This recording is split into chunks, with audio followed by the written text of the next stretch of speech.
नमस्कार दोस्तों, मेरा नाम है चेल्शा एंड आज हम जो डिस्कस करने वाले हैं वो है वेबसाइट के बारे में।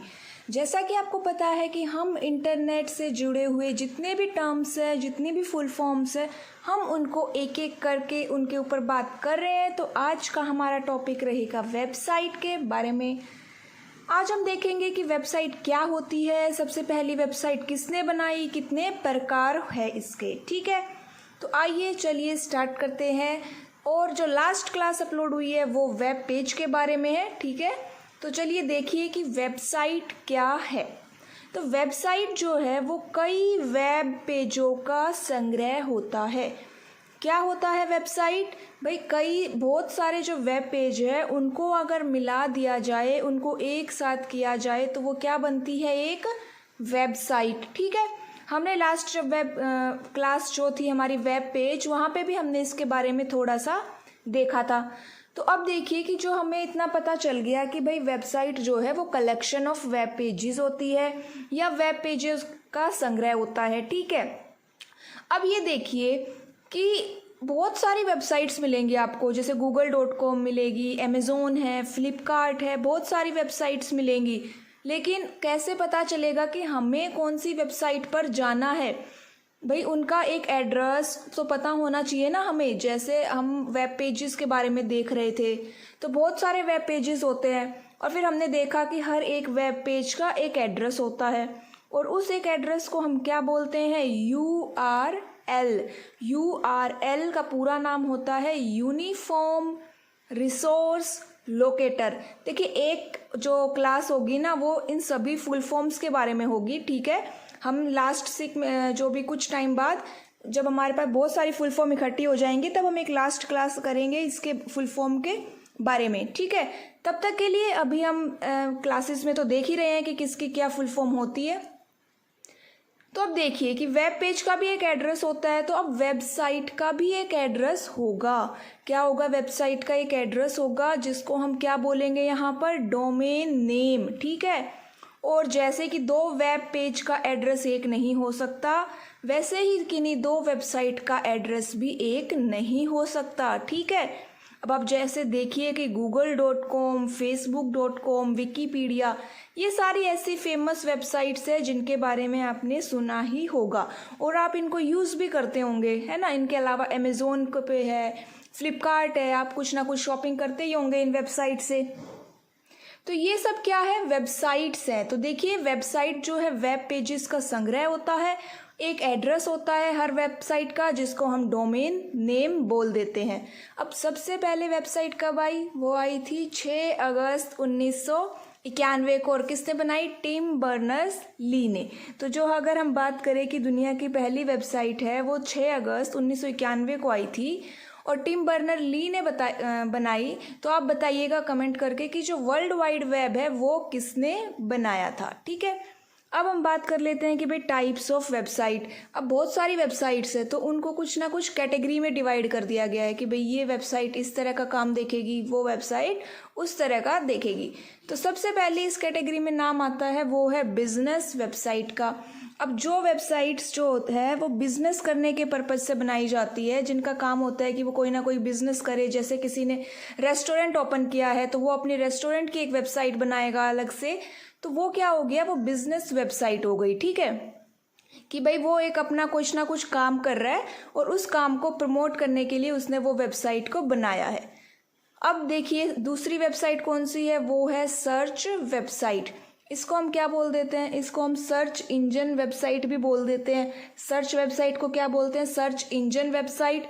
और एक क्लास में हम देखेंगे कि सर्च इंजन क्या होता है। ठीक है, अभी फिलहाल के लिए देखिए कि सर्च इंजन वेबसाइट क्या होती है। तो जो वेबसाइट्स, वो वेबसाइट जो कोई ना कोई जानकारी को ढूंढने के काम आती है। इंटरनेट पे जितनी भी जानकारी है, इंफॉर्मेशन है, उनको सर्च करने के लिए काम आती है, वो होती है सर्च वेबसाइट। अब जैसे कि विकीपीडिया पे भी आप कोई ना कोई इंफॉर्मेशन देखते ही रहते हो। ठीक है, ये तो हो गई विकीपीडिया। या फिर हो गया गूगल, वो भी क्या है? एक सर्च वेबसाइट ही है। उसके अलावा है ई कॉमर्स वेबसाइट। अब कोई एग्जाम में क्वेश्चन आ जाता है कि भाई ई कॉमर्स क्या होता है, तो ई कॉमर्स होता है कि हम कुछ सामान, कोई भी आइटम, कोई भी प्रोडक्ट ऑनलाइन इंटरनेट पे खरीदे या बेचे, उसको क्या बोलते हैं, ई कॉमर्स बोलते हैं। और ये काम आप जिस वेबसाइट पे करते हो ना, उसको बोलते हैं ई कॉमर्स वेबसाइट। ठीक है, जैसे अमेज़ोन है, फ्लिपकार्ट है, और भी बहुत सारी वेबसाइट्स है जिनके ऊपर आप कुछ ना कुछ खरीदते हो या बेचते हो, वो सब क्या हो गई, ई कॉमर्स वेबसाइट्स। अब बात करते हैं इवेंट वेबसाइट। इवेंट वेबसाइट, जैसे इवेंट का मतलब क्या हो गया, कोई ना कोई प्रोग्राम, अगर कोई प्रोग्राम हो रहा है उसको आपको प्रमोट करना है तो वो क्या होता है, इवेंट वेबसाइट के थ्रू होते हैं। ठीक है, अब किस टाइप के इवेंट, जैसे कि कोई सेमिनार हो रहा है या फिर कहीं पे कोई क्विज हो रहा है, मतलब एक बड़े लेवल पे हो रहा है, या कोई कल्चरल प्रोग्राम हो रहा है, तो ये सब क्या है, ये इवेंट्स है जिनको अगर आपको प्रमोट करना है कि भाई ज़्यादा से ज़्यादा लोगों को पता चले कि भाई ये सब प्रोग्राम हो रहे हैं और वो इसमें पार्टिसिपेट कर सकते हैं, तो वो सब किसके थ्रू होगा, वो सब होगा इवेंट वेबसाइट्स के थ्रू। ठीक है, अब एक बात करते हैं पर्सनल वेबसाइट। अब पर्सनल वेबसाइट होती है जो कोई व्यक्ति अपने खुद के लिए बनाता है। ठीक है, वो उससे संबंधित होती है, वो क्या होती है, पर्सनल वेबसाइट्स। और ये ज़्यादातर जो प्रोफेशनल लोग होते हैं वो बनाते हैं, वो अपने बारे में एक वेबसाइट बनाते हैं। वेबसाइट वैसे कोई भी बना सकता है, उसके लिए हमें क्या आना चाहिए, उसके लिए आपको क्या आनी चाहिए, वेबसाइट बनाने के लिए वेब डिज़ाइनिंग आनी चाहिए। ठीक है, आगे देखते हैं इंफॉर्मेशनल वेबसाइट। उससे पहले एक बार ये देख लीजिए कि जो वेब डिज़ाइनिंग है ना, वेब डिज़ाइनिंग के भी कोर्स होते हैं। अगर आपको सीखना है कि वेबसाइट कैसे बनती है तो आप एक कोर्स कर सकते हो कि भाई वेब डिज़ाइनिंग का। अगर आपको कोर्स नहीं करना है तो आप किसी ना किसी ऐसे बंदे से जो जिसको आती है, जिसको हम क्या बोलते हैं, वेब डेवलपर बोलते हैं। वेब डेवलपर कौन होता है, जो वेबसाइट बनाता है, उसको क्या बोलते हैं, वेब डेवलपर बोलते हैं। उससे भी अपनी वेबसाइट को बनवा सकते हैं। अब इंफॉर्मेशनल वेबसाइट, भाई उसका काम केवल जानकारी देना होता है, इंफॉर्मेशनल वेबसाइट हो गई। अब बात करते हैं गवर्नमेंट वेबसाइट के बारे में। तो इसका सबसे अच्छा एग्जाम्पल कौन सा है गवर्नमेंट वेबसाइट का, india.gov.in। ठीक है, इंडिया जो गवर्नमेंट की एक वेबसाइट है, india.gov.in, ये गवर्नमेंट सरकारी वेबसाइट है। और इसके ऊपर आप सरकार से क्या कहते हैं, सरकार की जो भी सेवाएं हैं, जो भी पॉलिसीज है, वो सब इसके ऊपर आप देख सकते हो। ठीक है, फोरम वेबसाइट। अब फोरम वेबसाइट क्या होती है, जैसे आपने देखा हो कि कोई वेबसाइट आपने ओपन करी और लास्ट में आपको अपना एक फीडबैक देना है, तो उसके नीचे एक फॉर्म मिलेगा आपको, उसको क्या बोल देते हैं, वेब फोरम भी बोलते हैं।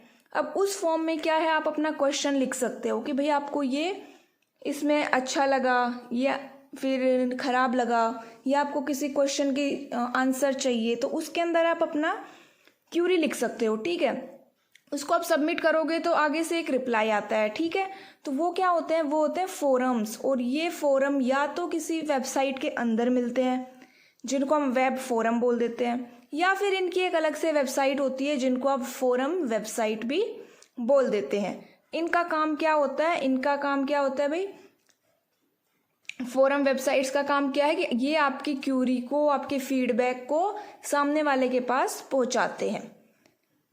ये अभी तक जितने भी हम कर रहे हैं वेबसाइट के टाइप्स के बारे में देख रहे हैं, एग्जाम में आ सकती है कि कौन सी टाइप ऑफ वेबसाइट होती है। सबसे इम्पोर्टेंट तो इसमें ई कॉमर्स वाला ही है, ई कॉमर्स के बारे में काफ़ी बार पूछ लिया जाता है। अब आती है न्यूज़ वेबसाइट के बारे में। जो न्यूज़ वेबसाइट का मतलब आपको पता है कि जो समाचार पत्र होते हैं उनको ऑनलाइन देखना। अब जैसे कि टाइम्स ऑफ इंडिया है, दैनिक भास्कर है, इन सब की क्या है, अलग से एप्लीकेशंस भी है, और आप इनको सिंपली गूगल पे जाके इसका एड्रेस टाइप कीजिए, आपको ये न्यूज़पेपर ओपन होके दिखाई देगा। तो ये सब क्या होती है, ये होती है न्यूज़ वेबसाइट्स। ठीक है, चलिए आगे चलते हैं। आगे है हमारे सोशल वेबसाइट। अब इसके बारे में आप सबको पता होगा सोशल वेबसाइट क्या होती है। इनको हम बोलते हैं कम्युनिटी वेबसाइट। क्यों कम्युनिटी वेबसाइट क्यों बोलती हैं, क्योंकि ये लोगों को जो इंटरनेट या वर्ल्ड वाइड वेब के माध्यम से जोड़ती है। सबसे अच्छा एग्जाम्पल क्या है इसके, फेसबुक है, ट्विटर है, इंस्टाग्राम है, टेलीग्राम है। उसके बाद है ब्लॉग्स एंड डायरीज़ वेबसाइट। आजकल ब्लॉग्स भी काफ़ी फेमस हो रखे हैं। ब्लॉग्स के ऊपर भी एक तरह का डिस्कशन होता है। सब लोगों का, अगर कोई अपना ब्लॉग बनाता है, वो उसके ऊपर कुछ लिखता है, तो आप उसके ऊपर कमेंट कर सकते हो। ये भी एक डिस्कशन के लिए ही वेबसाइट बनाई जाती है। डायरीज़ वेबसाइट की बात की जाए, मान लो किसी ना किसी को डायरी लिखने की आदत होती है, तो अगर आप अपना पेन पेपर लगा के डायरी लिखते हो तो वो होती है ऑफलाइन डायरी। और अगर आप उसी चीज़ को इंटरनेट पे लिखो, इंटरनेट पे भी बहुत सारे ऑप्शंस होते हैं जहाँ पे आप अपनी डायरी खुद की लिख सकते हो, पर्सनल डायरी, तो वो होती है ऑनलाइन डायरी। सेम वैसी ही होती है जैसी ऑफलाइन होती है, बस ये इंटरनेट के थ्रू हो गई। अब बात करते हैं होम पेज के बारे में। जब हमने लास्ट क्लास में वेब पेज के बारे में देखा था, तो उसमें हम होम पेज के बारे में बात करना भूल गए थे। तो अब अभी यहाँ पे बात करते हैं कि होम पेज क्या होता है। होम पेज जो है एक तरह का वेब पेज ही होता है, ठीक है। अब होम पेज जो है ना और वेब पेज के बीच में डिफरेंस क्या हुआ, तो देखिए वेब पेज बहुत सारे हो सकते हैं, लेकिन जो होम पेज है वो केवल एक ही होगा। वेब पेज कोई भी पेज वेब पेज हो सकता है, बहुत सारे वेब पेजेस होते हैं, लेकिन उन सारे वेब पेजेस में से केवल एक ही होम पेज होता है, जो कि हमारा पहला पेज होता है वेबसाइट का, ठीक है। पहला पेज वेबसाइट का वो क्या कहलाता है, होम पेज कहलाता है। आपने कई बार देखा होगा कि आप अगर फ्लिपकार्ट ओपन करते हैं तो सबसे पहले आपके सामने होम लिखा हुआ आता है ना, तो वो क्या हो गया, वो उसका होम पेज हो गया। और ये किसी भी वेबसाइट का मेन पेज या मुख्य पेज भी इसको बोल देते हैं, ठीक है। Thank you.